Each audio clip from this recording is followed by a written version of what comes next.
Gather round, dads, it's time for a tale.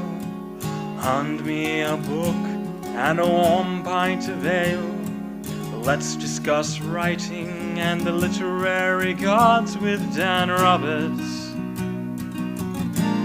on the Dadlit Pod.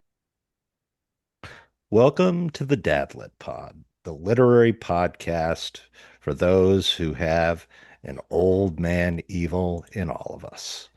Tonight, I'm joined by Vincent. Vincent, how do I pronounce your last name? It's pronounced Ches. Czyz, Vincent Czyz. He's the author of Adrift in a Vanishing City, Sun Eye, Moon Eye, three other books, lots of short stories and essays, and a stray poem or two, including a collection, a short story collection called Old Man Evil. And I bring up Vincent's name so that you can find it when you go looking. And the last name, Czyz, is CzYz. It's Where is Polish. Ches from? Oh, it's Polish. Yeah. Ah, Dzień dobry. Dzień dobry, Vincent.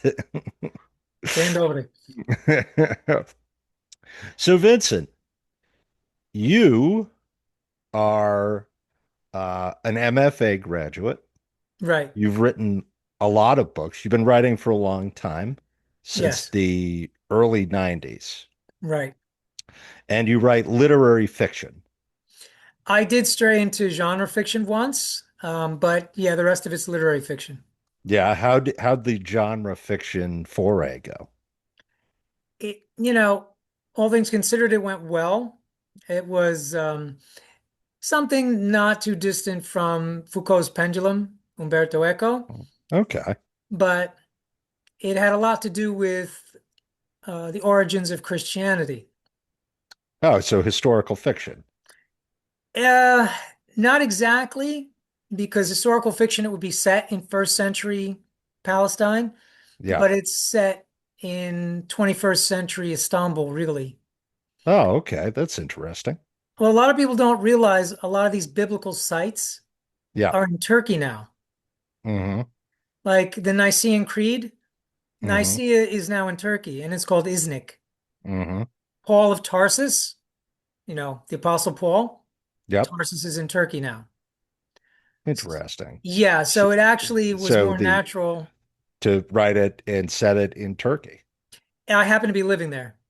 That's interesting. So one of the things that people will notice when they read or when they read Vincent's short stories, now you're gonna have me calling everything Paul because we're talking about early Christianity. The Vincent short stories, you said a lot of them in the Caucasus and in Anatolia and Turkey. What brought you to Turkey? Let's see. I was traveling in Europe, and that was 1993, and a friend of Hmm. mine had told me, "You have to see Turkey. You have to see Turkey. You must see Turkey."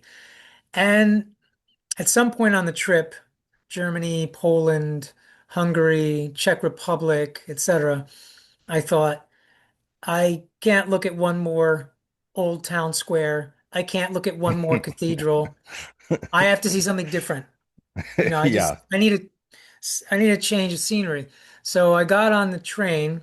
The Orient Express was not running because of the breakup of Yugoslavia and that war that Hmm. that followed. So I had to take this prolonged train trip that took about 2.5 days from Budapest to Istanbul. And I wasn't disappointed. When you're coming in on the train, you see the ruins of the walls that Constantine, the Emperor Constantine, built. Hmm. And then when you get closer to the city, you know you're not in Europe anymore. Yes, that's but intentionally. So, Yeah. yeah. So, how did you find Turkey? I've never been, Um, my that trip, um, and I'm sure it's changed because that oh, was, yeah, 30 years ago. But yeah. it's changed drastically, but I liked it a lot. Hmm. It was very different. and at the same time not alienating. You can find a McDonald's there, and you you can find other um, symbols and tokens of the West. The language is difficult, Hmm. and well, I met someone within 3 days of being there, Hmm. and I said, I'd like to see her again. So I went back about a year later, and she came to visit me. Eventually, we got married, Yeah. but didn't last forever. It lasted about 5 years. We split up. I was in Turkey at the time that we split up, and I met someone else, and we got married. I got Hmm. married twice in Istanbul, and we're still together, and we have a son who's now 9. Hmm. So you fell in love in Turkey Twice. twice. Yeah, twice. It's odd, Um, but yeah, when I look back on it, I think it's odd that I married two Turkish women. Um, never, never came that close with an American woman. And Yes. that's it. I think I'm done now. Well, okay. Do you think is there a unifying characteristic between Turkish women that's different from American women? I don't think it's a cultural thing, because I Yeah. think if anything, culture got in the way of our relationships. Oh, okay. I think, I fell for two individuals, and Hmm. whatever mysterious ingredients go into that were there. And the first marriage, the love was there, but we couldn't get along. Hmm. We both had issues that we didn't really address, and we couldn't work it out. Hmm. Second one, we we had a few rough spots, but we were both determined to make it work, and that made all the difference. Yeah. Do you think that a big part of that is growing older? Because I don't think when I was younger that I could have successfully held together a marriage or known what I wanted really in a partner. Well, some of it is getting older. Hmm. Yeah, I think that is true. But at the same time, I both times was really crazy in love with the person. And Hmm. my wife's name now is Neslihan. Hmm. Um, but I didn't look at the other things, the practical side.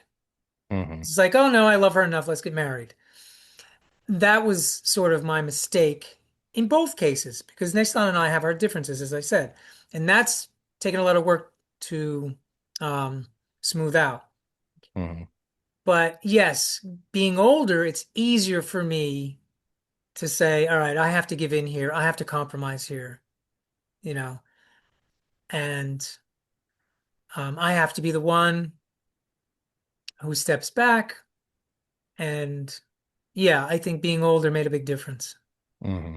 And did you decide to have a child later in life? That was, well, how old was I when we got married? I think I was 49 when Yeah. Neslihan and I got married.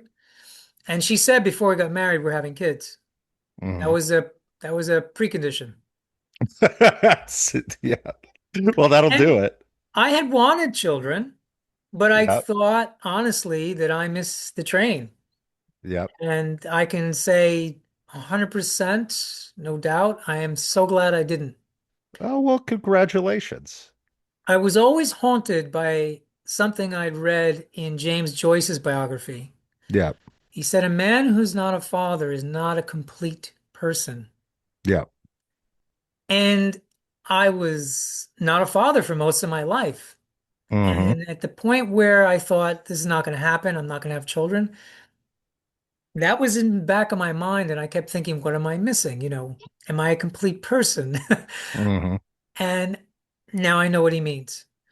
And it's no reflection on anyone who doesn't have children, but it changes your life in ways you couldn't anticipate and no one can warn you about. They'll tell you Yeah. it's going to change, but they can't tell you exactly how. You have to experience it for yourself.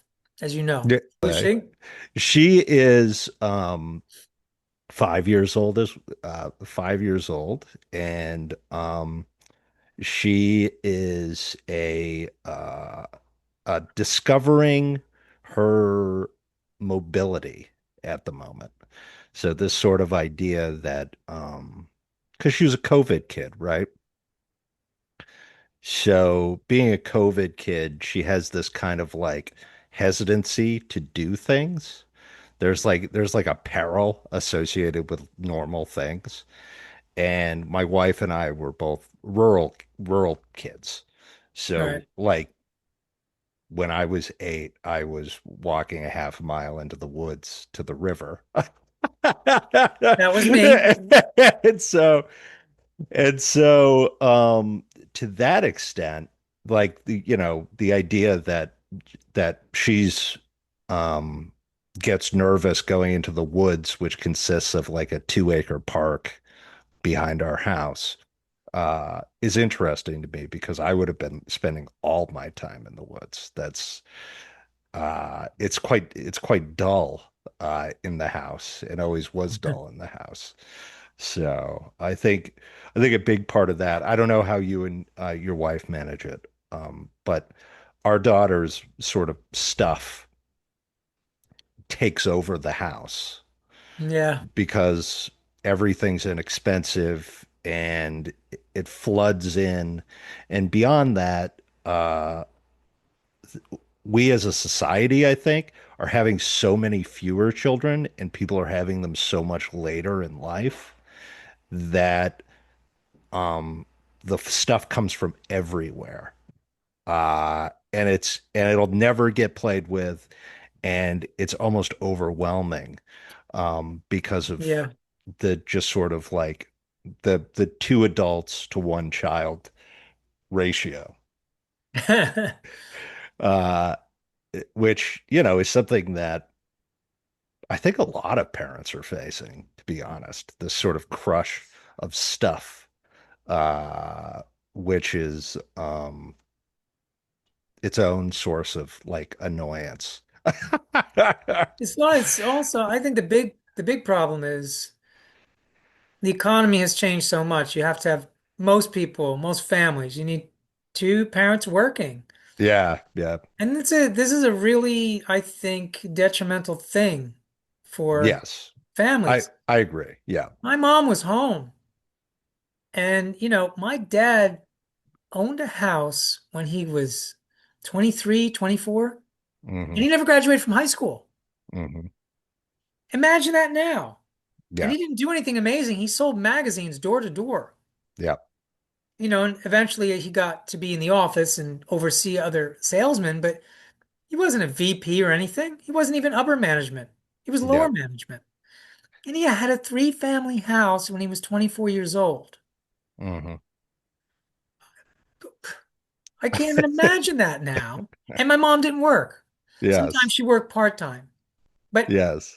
but we could have made it without that. And Yeah. three children, Hmm. all within 4 years. Yeah, the thing that I hear from everyone around me, um, who just really love having kids, is that they would always have another one if the child care weren't so expensive. Because we That's have to work. yes, because everyone has That's to that's work. the root problem. Yes. Yeah. And that's a whole set of economic circumstances no need to go into, but Yeah. two parents should not need to work, Hmm. to get basic necessities, including a home. Yeah. So underlying that frustration has how is your and forgive me if I asked you this already. How has your being a father influenced your fiction writing? Well, I never wrote kids into my stories Hmm. before I became a father. The same with Yeah. me. Yeah. And then my second to last novel, Hmm. suddenly we had a couple of kids in there. Hmm. And there was one short story, Chele Kula, which is an old man evil, where I did have a child, and that was before I actually became a father. But it's very brief, and that's a short story. But this is the first time kids make it into a novel is after I'm a dad. Hmm. And yeah, it's you're suddenly aware that there's this whole other demographic you've left out of your writing. You left out of your existence. Yeah, yeah. Yeah, Like yeah, the world you created somehow doesn't have kids in it. yeah. Um, Well, I always think of Steven Spielberg specifically because Steven Spielberg's one element of his auteurship is to place kids in heroic circumstances. yeah, absolutely. And he insists on doing that in later works once he gets the sort of reins of control. The placement of kids in heroic circumstances becomes fairly standard in the stuff he's making. And I think that's interesting because obviously those screenplays were written by, David Keough and others, but that he really wanted that to figure into his movies. Um, I think in my case, one of the things that I've experienced is just sort of wanting to talk about fatherhood as an experience and as an aspect of individuals, right? And I think this is interesting because we'll talk about Old Man Evil, your story, Okay. for instance. And one of the things that I noticed about your stories is they're very layered, right? It comes across particularly when you've had these historical stories and these other stories set in the in Anatolia and the Caucasus and there, and there's stuff built on top of other stuff, and underlying that is a sort of layered understanding or experience. There's almost a pursuit of the root of a thing, which I think is interesting, and it definitely comes through. And it doesn't surprise me, for example, that you wrote these stories about Turkey, because Turkey is one of these places where civilization is built over and on top of. Uh, so the way it comes in Old Man Evil, I think, uh, and this is a story by Vincent, which is about a man who I don't know how you would describe it, goes on sort of a um, abandons meaning and goes on a nihilistic escape Well, don't almost. forget he's an amnesiac. That's He's also important. an amnesiac. Yes, yes. It gives off Secret Life of Walter Mitty vibes as well. Uh, and to that extent, there's almost there's one side of the story which is a person who is expected to captain their own existence, which I associate with fatherhood, right? And then on the other side, there is a person who just sort of lets the wind blow them. Right. And that's what came across to me in that story. And I thought that was really interesting. This interesting concept. So, if anything, this is what Vincent's work has come through for me. If you like layered stories and the duality of male experience, those are all in there.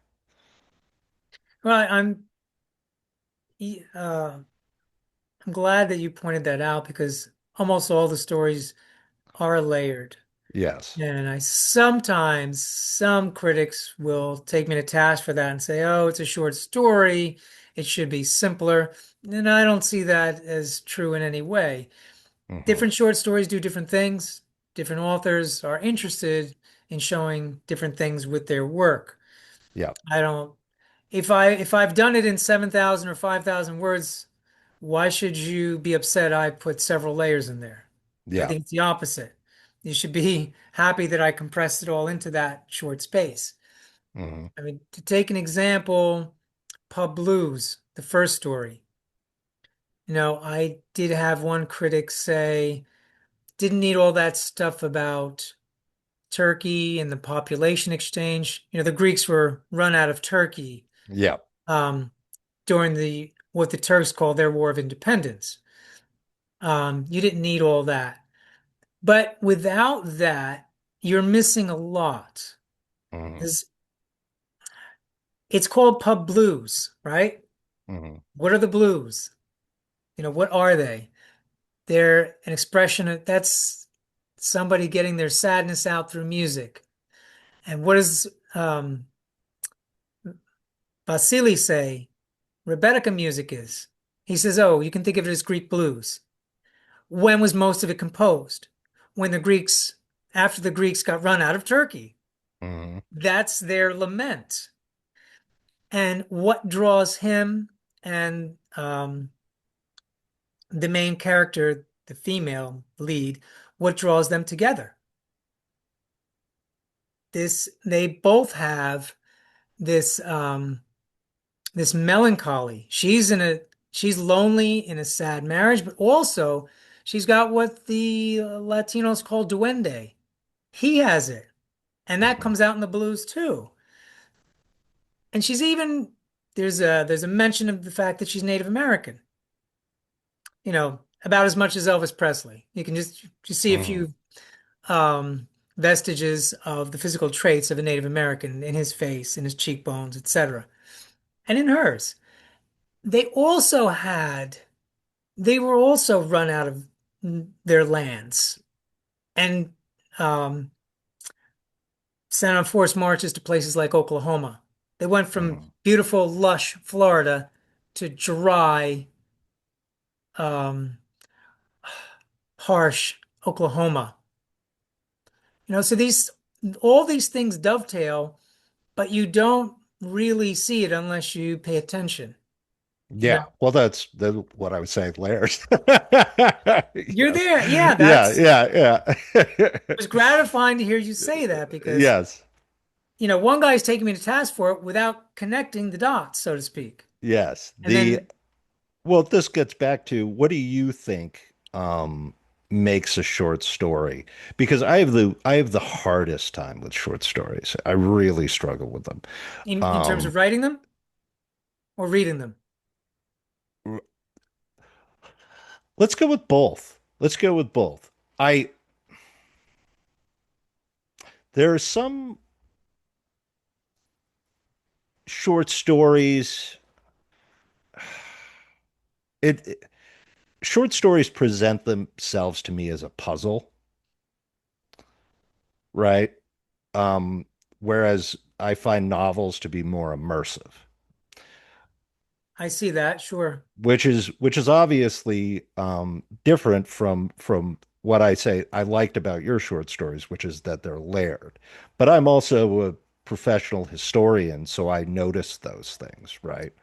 And and That makes a big I'm difference in a and reader. and I'm actively reading it, right? I'm actively reading it, knowing that I'm going to talk to you about it. This is why, for example, I really like Michener novels, James Sure. Michener. And James Michener novels are not really even novels. They're short story collections about places over time, which come That's a good out way to put it. as which come out as novels to the extent that the place is undergoing a change. And so to that the layered experience of reading about a place like Turkey comes through very clearly to me. But at the same time, the classic short stories of like what makes a short story or why is a short story written the way it befuddles me. I write them. And I end up fixating on linguistic efficiency when I write them. That's always my impulse is to be really efficient with them, or alternatively, they're just a joke, right? Everything is a preamble to a joke at the end. Well, you can, I think there's a valid analogy to be made between the punchline of a joke and the ending of a short story, just Yes. in that if I have to explain it, it didn't work, Yeah. you know? Yes. And that happened to me. I would like to mention Straitsville, Yeah. which is a story about a guy who thinks he's pretty open-minded and not homophobic, and as the story moves on, realizes he's not he's not quite as open-minded as he thought he was. Yes. But there's an interesting anecdote here. Um, I didn't get my MFA until I was 50 years old. Hmm. I'd already done my style was set. I've of course I picked up a few things there, but I needed it if I was going to teach, which ironically never panned out. Yeah. But I workshopped that particular story, Straitsville, and I think there were 8 students, including myself, and the professor, Alice Elliott Dark, who's a fine writer in her own right. Everybody was bewildered by the ending. Everybody said, I don't get it. Even Alice said, I don't know. Then one student said, I see it. I see what Hmm. he's saying. He said, the hitchhiker. He saw the button. He thinks that the main character in that is Scott. He thinks that Scott is gay. So Hmm. suddenly he's tense. Suddenly he's trying to get out of the car. Suddenly he wants to get out of the car early. And I wanted to just run over and hug him. He was the only person that got it. Yeah. That is the ending. That's the whole point. But here's the kicker. That particular student was gay. Yeah. And that made the difference. He understood immediately that hitchhiker's reaction. Hmm. And nobody else did because they were all straight. Hmm. So to me, in that particular story, I wrote it in 1989. It went all the way to the final editorial meeting at Esquire magazine, back when they were taking, submissions from anybody. It went all Hmm. the way to the final meeting where it was voted down, who knows, 5-2 or whatever. And I thought, oh, well, if it went that far with Esquire, I'll place it. No, I didn't place it until 2014. That's What is that, amazing. 25 years? It's 25 years. Yeah. 25 years. And you know what? And I noticed sometimes an editor would send back a comment and I would realize they didn't get the ending. Hmm. And I just stuck. I said, no, that's the ending. I'm not changing the ending. That's it. And then Hmm. finally, Tampa Review, they wrote to me and said they wanted to take it. And the guy, the editor there, he understood exactly what I was doing, and that's why he took it. The whole Hmm. story for him worked. But that might happen. Again, if I have to explain it, it doesn't work. Hmm. But I was sure that if I found the right editor, the right magazine, somebody would see what I was after and pick it up. And I waited 25 years. It's probably a fault of mine that I'm that patient. That you won't change it. I I couldn't. I couldn't have thought of another ending if I wanted to, I don't think. Yeah. So I was forced to do that. But I didn't give up on the story either. I knew that it was a decent story. Publishable, let's say. I don't think it's, Hmm. deserves best American short story of the year or anything, or even to be in that collection. But I thought, no, this is publishable. Hmm. And 25 years later, somebody proved me right. Well, let's talk about the publishing question because Sure. you wrote an article for the Cleveland Review of Books which was Portrait of the Author in the Age of Conglomeration by Vincent Czyz, September 25th, 2025. And Right. there are all the there, if you'll know it's the right one because there's an arm with a sweatband and a tattoo of all of the preeminent big time publishing logos. The colophons, they're called. Yes. And and so your article is about why the quality, well, let's say how quality has changed and how focus has changed in and amongst the big five publishing houses and thereby affected access and what comes through. Does that capture it? Yeah, in a general way, it does. Yes. There are a And couple of things. Go ahead. well, I was going to say one of the there are a lot of people who have theories on why reading has fallen off, right? Particularly amongst men. Why reading has fallen off, why there aren't as many classic novels being produced, why there aren't as many sort of universal novels that everyone goes out and reads. And also, there is the theory of the new sort of gatekeeping issue, which That's is yeah. that effectively the publishing houses in their pursuit of money have effectively staffed themselves with individuals who come from independently wealthy families or wealthy backgrounds, the majority of which are young women, and that those young women who are making these selections at the publishing houses are, as the sort of initial line of incumbency, are picking things that they like, picking things that they're interested in, picking things that are politically attractive to them.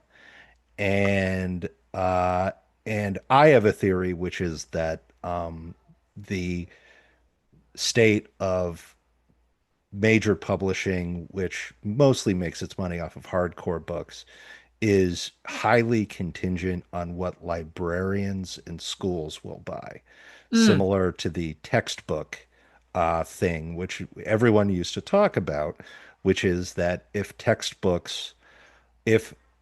Texas or California changes their textbook standards, they affect everyone. right. And that's because schools their school systems are the biggest ones. And this was always a big deal in the early Sure. 2000s. Sure. And to that extent, I think that all of these things have affected publishing. And you make the argument that conglomeration or the sort of formation of major publishers, um, and the abandonment of, and I'll use her name because it's one of my favorite quotes. Tia Genet is an independent author, and she talks about how, particularly during this period where you're talking about, you used to be able to just send the manuscript in, and a guy named Murray would decide whether he liked it or not, or whether it had potential.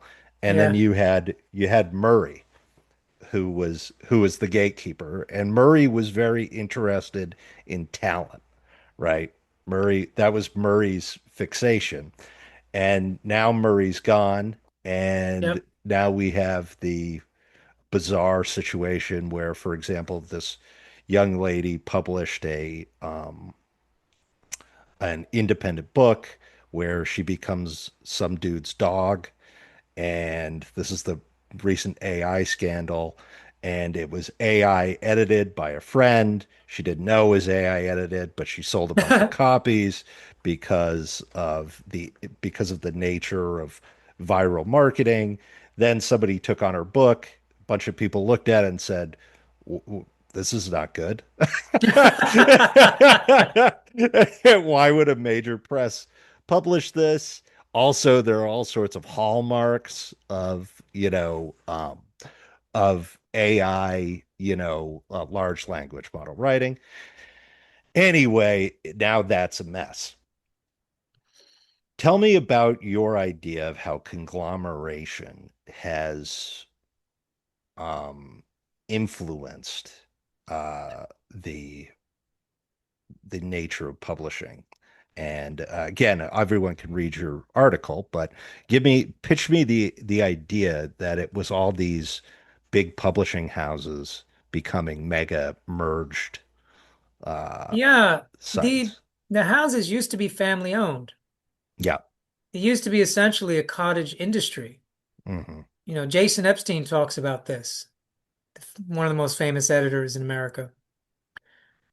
And the little anecdote about um, Perkins and F. Scott Fitzgerald, Hmm.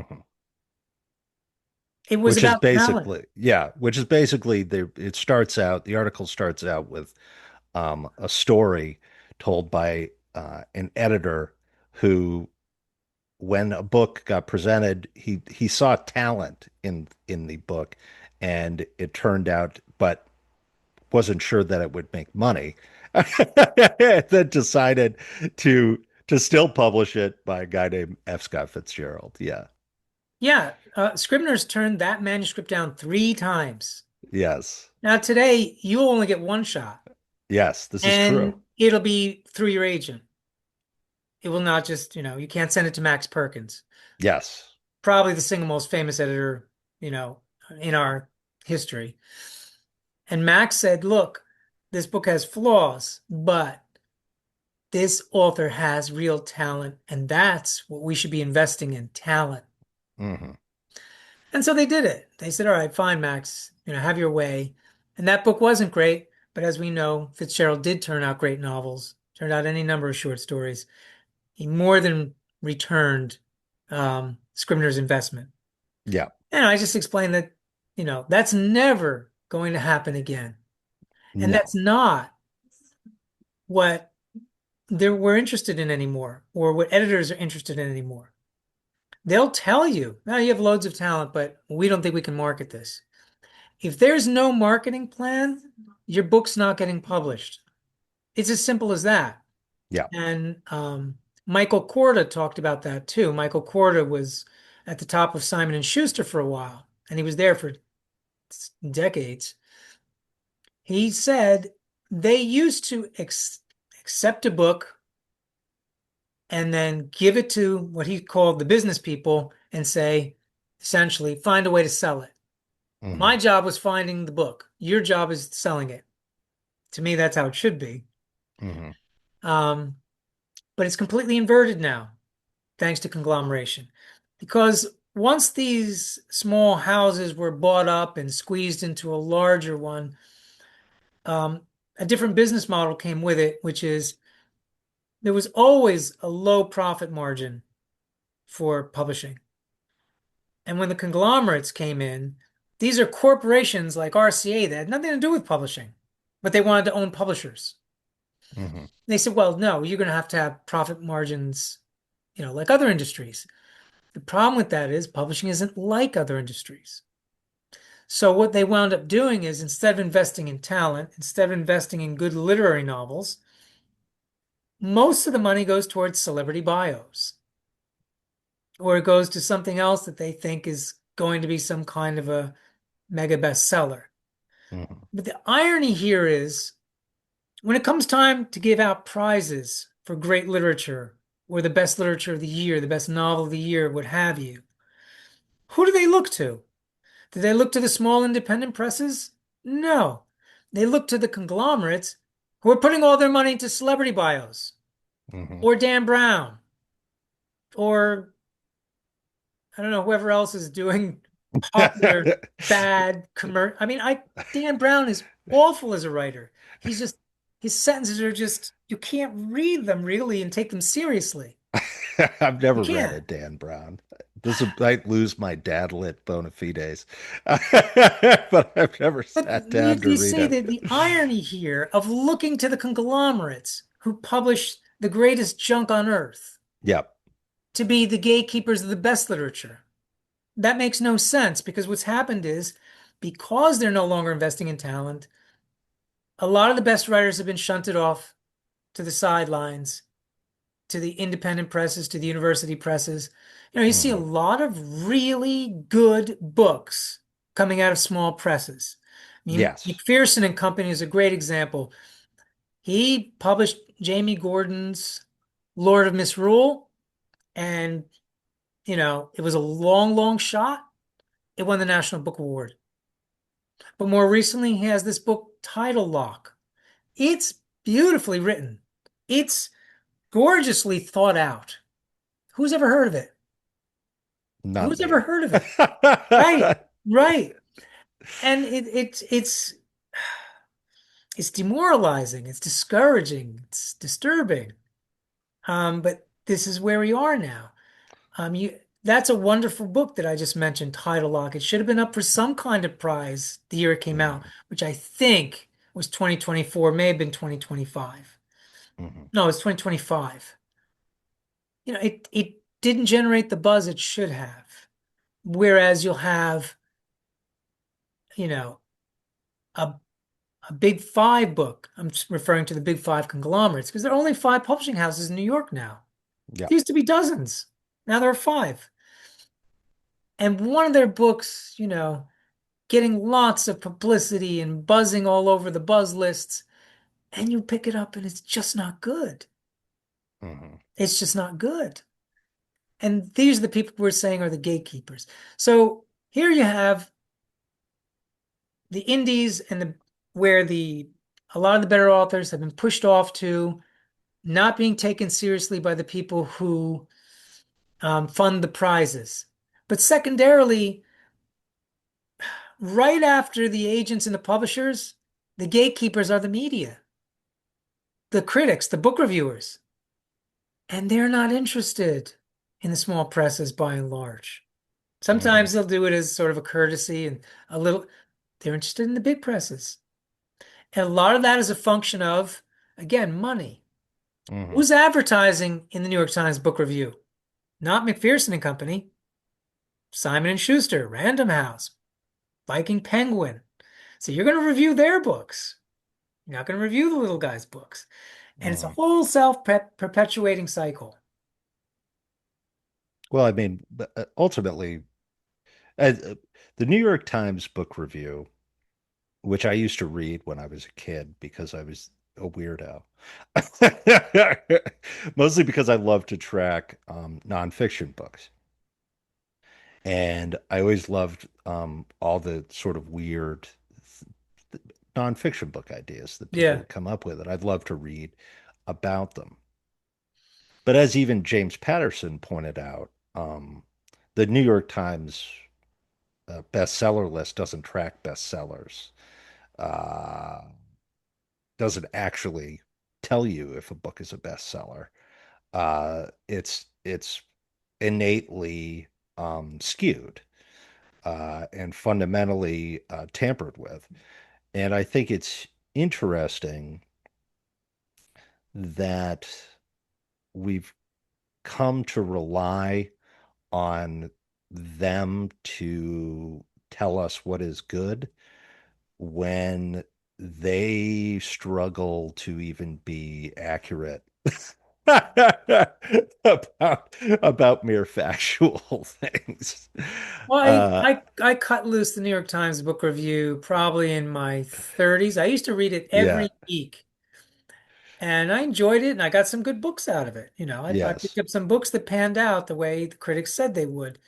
But after a while, I started to see that essentially there were authors doing reviews of other authors they knew and sort of patting them on the back, and I thought, that's not really what I want. Yep.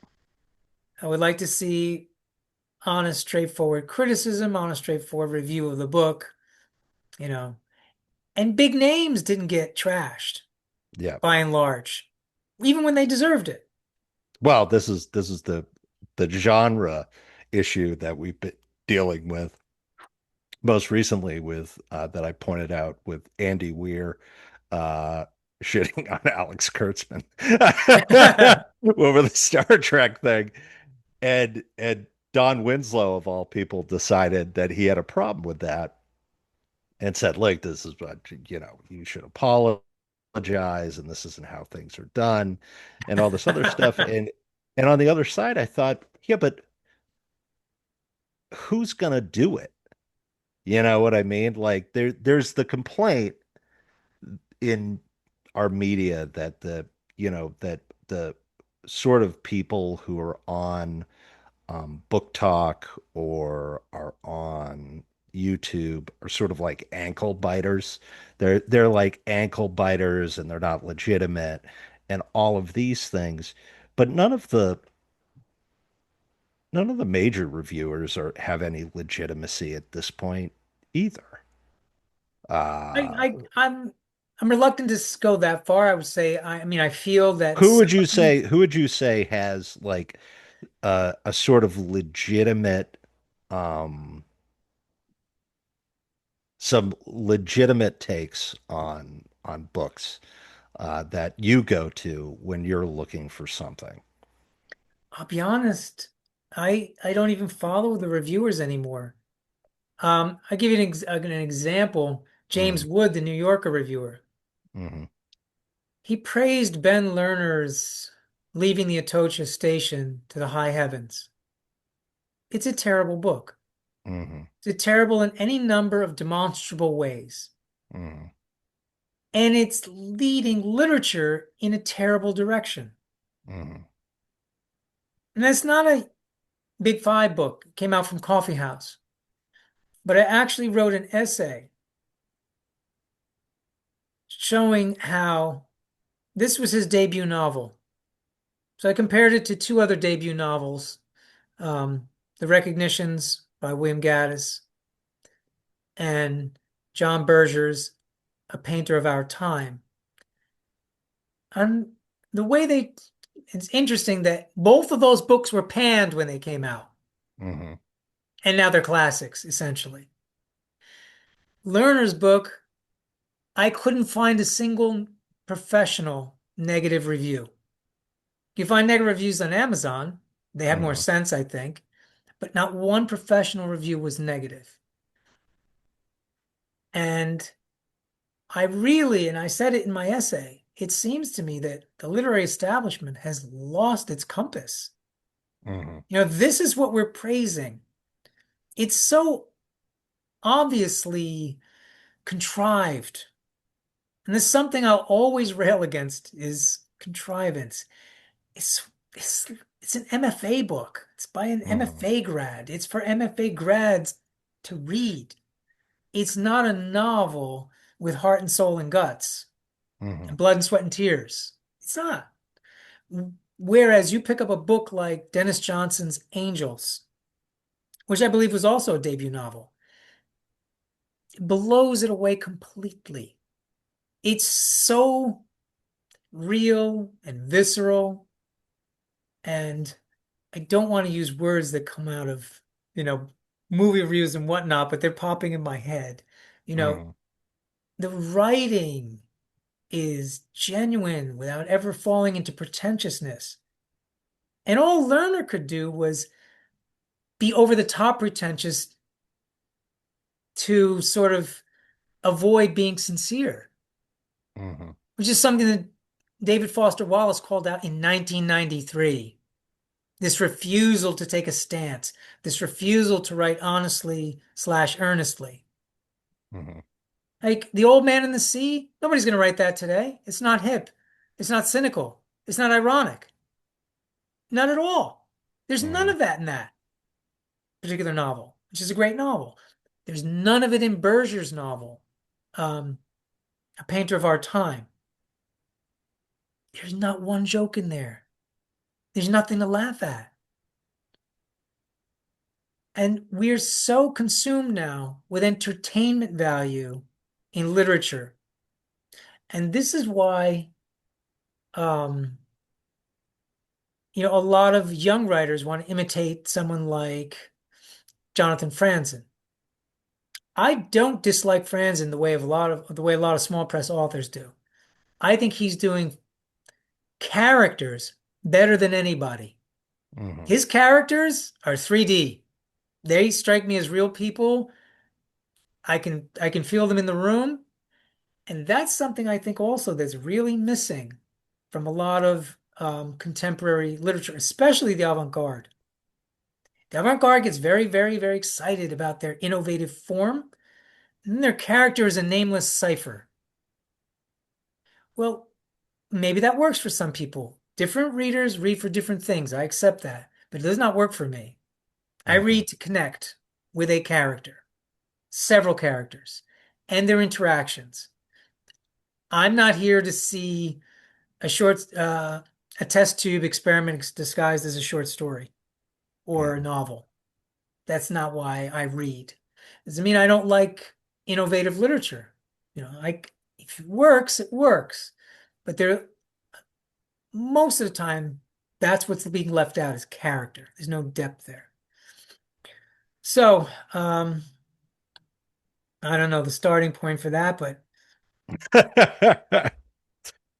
Yeah, I mean, back to Ben Lerner yeah, Ben, poor and Ben. critics. That's where we came from. Yes. So Why the critics praised this was beyond me. where is then the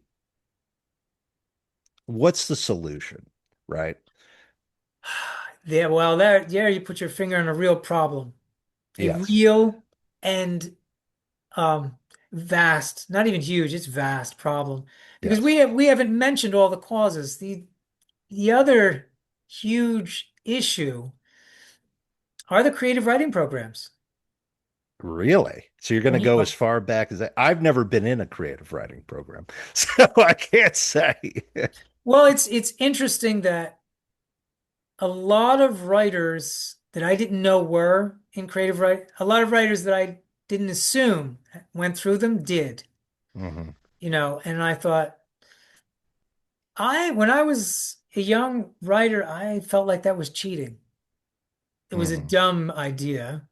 It was a dumb way to see it. But I was like, no, I'm not, I don't want, I didn't pick up any how-to books. I said, no, you have to go into it. You have to do it. You have to read good authors and, muddle your way through. Hmm. And these much smarter authors are like, no, I'm going to Iowa. I'm going to go, I'm going to go to Brown University and they're going to tell me how to do it. Um, but here's the problem. If you do the math, it's unsustainable. Yeah, And years ago, probably a decade ago now, maybe a decade and a half ago, MFA programs were turning out 10,000 graduates a year. that seems like a lot. That's 10, 15 years ago. They're turning out more now. They're turning out more. Now, here's the other thing. One crop doesn't go away. Yes. You get your MFA and you got your MFA in 1970, you might still be writing.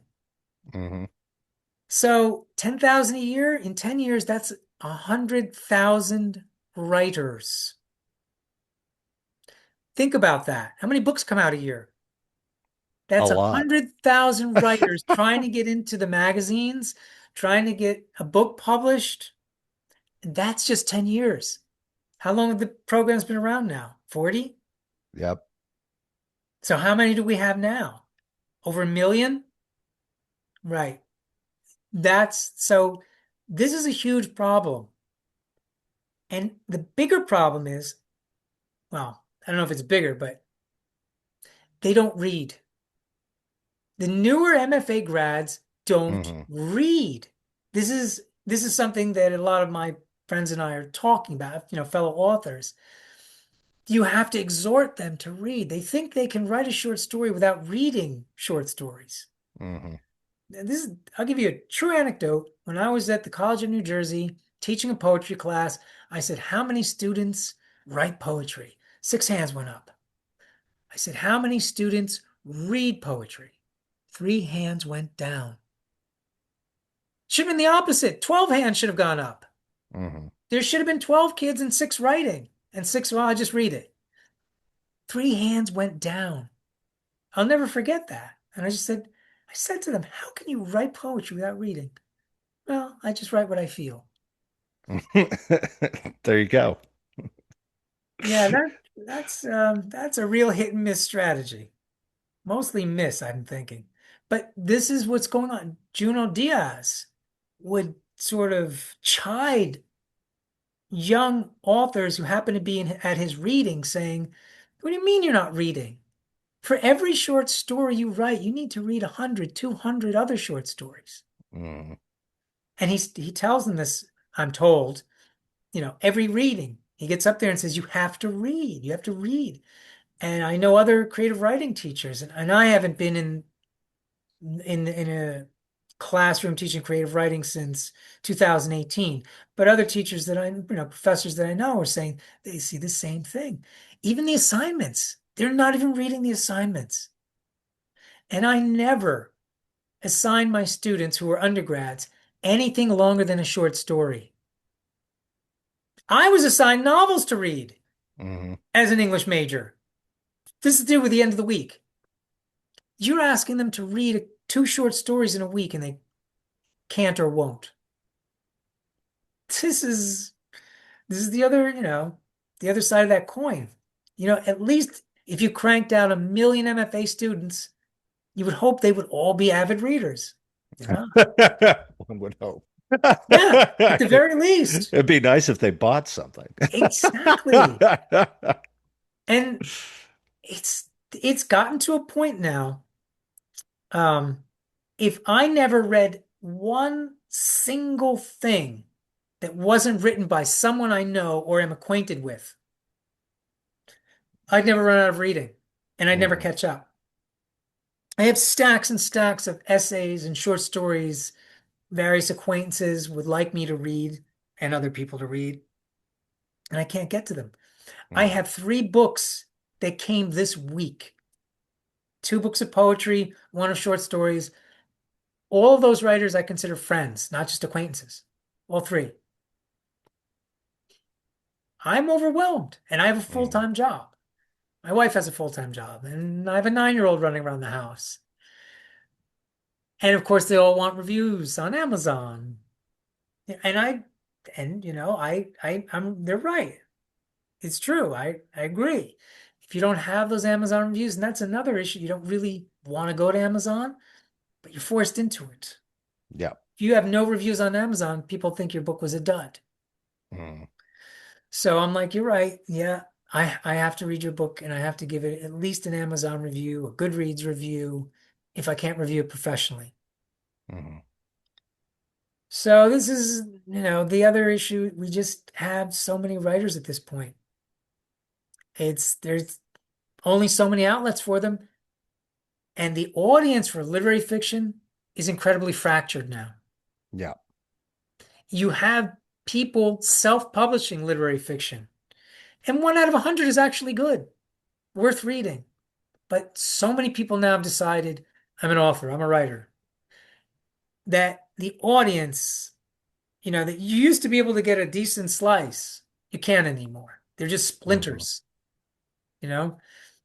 Um, my first short story collection came out in 1998, and it was the inaugural offering from a very small press in northern New Jersey. They didn't even have a distributor. And when the book came out, they didn't. Within about 6 months, they did. And it was Baker and Taylor, one of the best. Mhm. But when it first came out, it didn't even have a distributor. And that particular book, I think we sold 1,200, 1,400 copies in the first year. For a small press, even an established one, that's not bad for a short story collection. Mhm. I have now 6 books in total. The last one was Old Man Evil. Old Man Evil is going to struggle to do anything like that. And it has a real publisher. It gets promotion. Hmm. It's had a distributor from day one. And I am a much better known author. That was my first book. Nobody knew who I was. It was a, how was a, you know, I was a 29-year-old kid or something.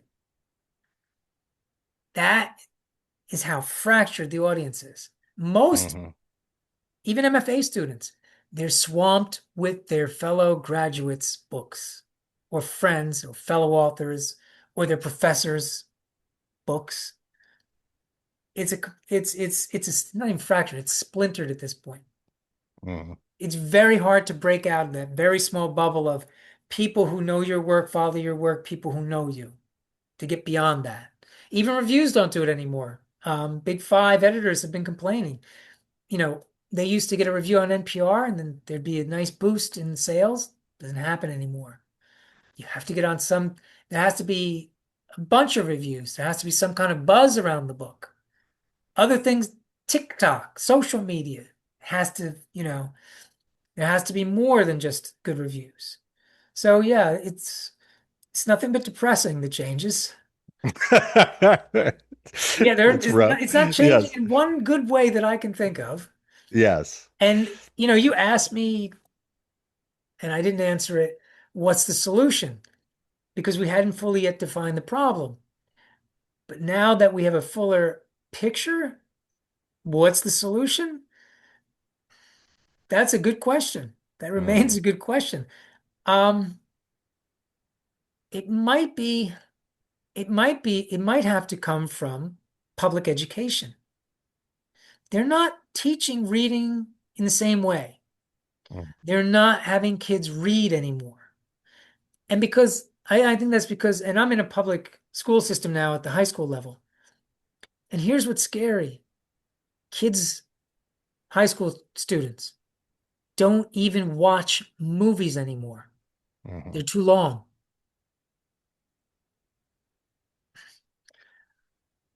I mean, that's almost a mic drop moment.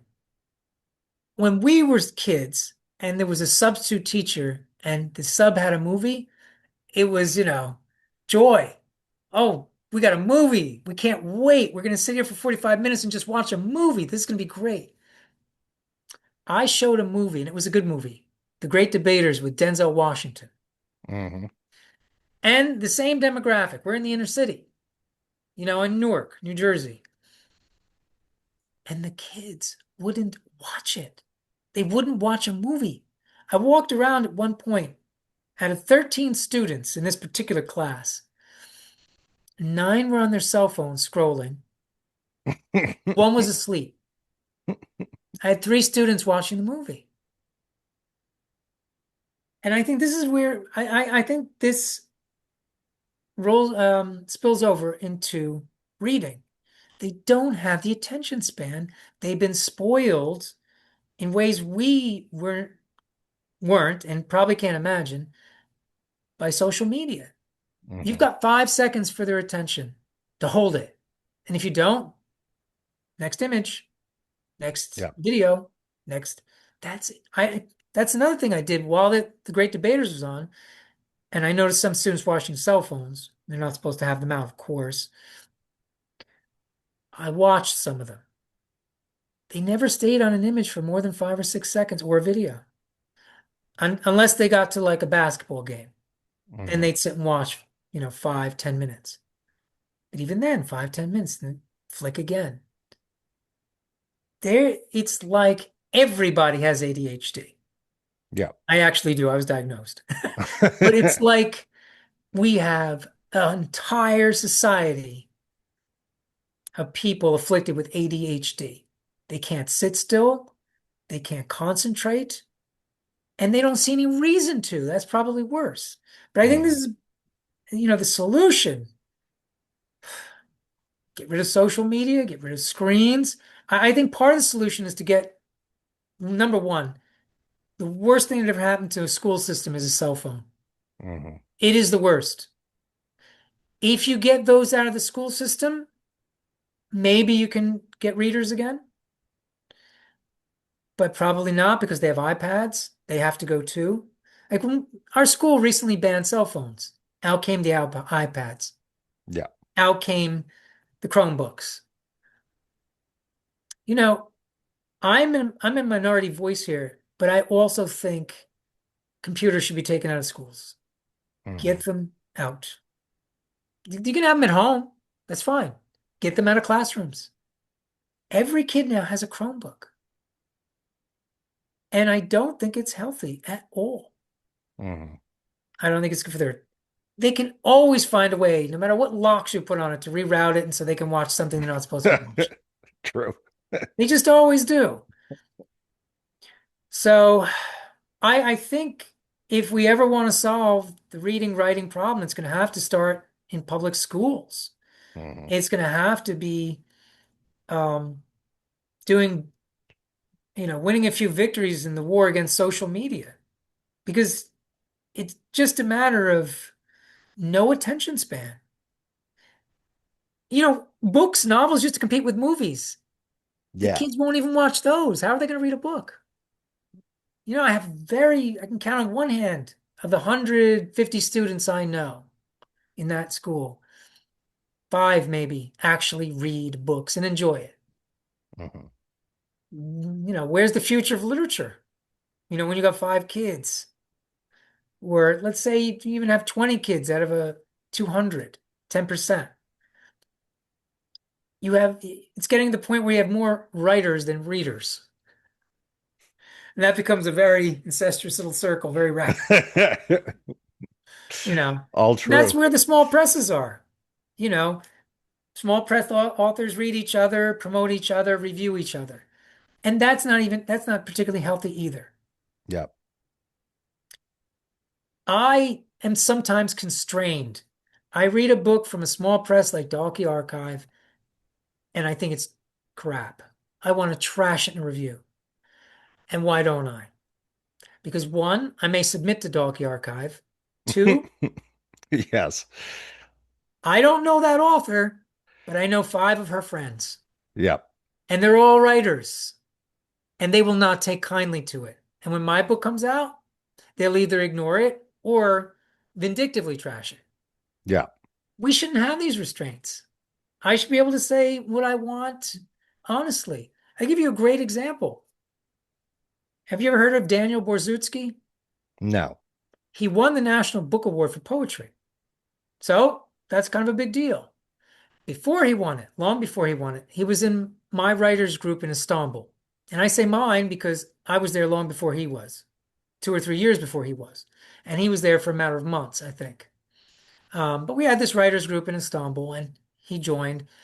And then he published his first book of poetry. I reviewed it. I gave it a good review. And this is somebody I know, someone I consider a friend. He became one of my recommenders when I send out resumes. His second book of poetry, I didn't like. Hmm. And I had, specific reasons for why I didn't like it. I reviewed it accordingly. I gave it an honest review. Daniel cut me off. He was angry, upset, hurt, furious about it. About a year later, I saw him at AWP and he was drunk. And I said, Daniel, I don't understand this. Yeah. I gave you an honest review. I know it wasn't favorable, but do you want a pat on the back for work I didn't like?